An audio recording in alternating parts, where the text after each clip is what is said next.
voina chuan guitar lesson thar kan zir ho lenga voina kan zir tur chu kimkiman ka thinlung tan rukru ni tilha sakha guitar perhdan kan zir ho le don ni masabera chuan ein kan langa asanga di anyama i minor a B minor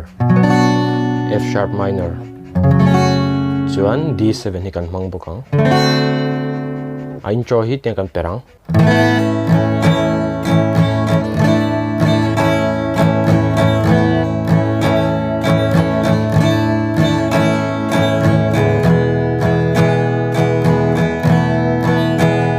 dikhan kan perdon ni kan strum dan chim chu tiang kan strum ang down down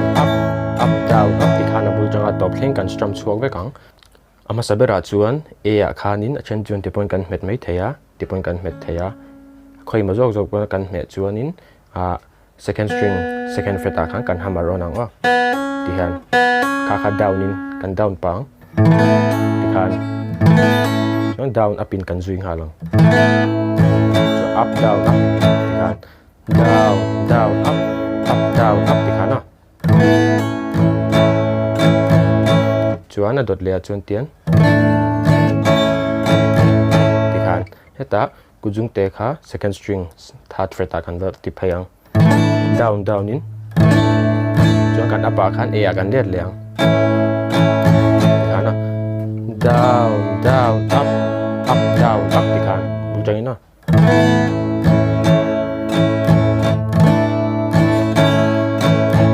tikhan kalang wa down down up down up down down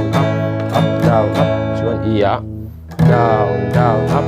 up down up kan tilenga chuan down le khan kujung te in third string second fret a kan belang down down up down up tikhana down down up down up tikhan vai ka ti chalenga bul changin enjoy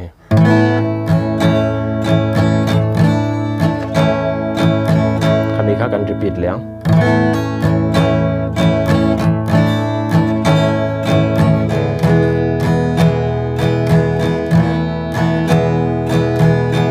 chuan avarsa kan lut thei tikhan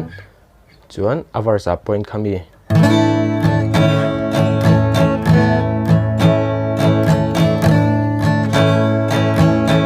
kha karon bel zeu zeu dona indulen titlang ko panga tian tipon strum tlang ko pe indu chuan indulen belanga kha chu inthu thu ni chuan kan strum dan kha down down up down up top khana bul changa top thleng kan kwalang chuan alahi alambilin karon play chuak lenga ulde longa thadon ni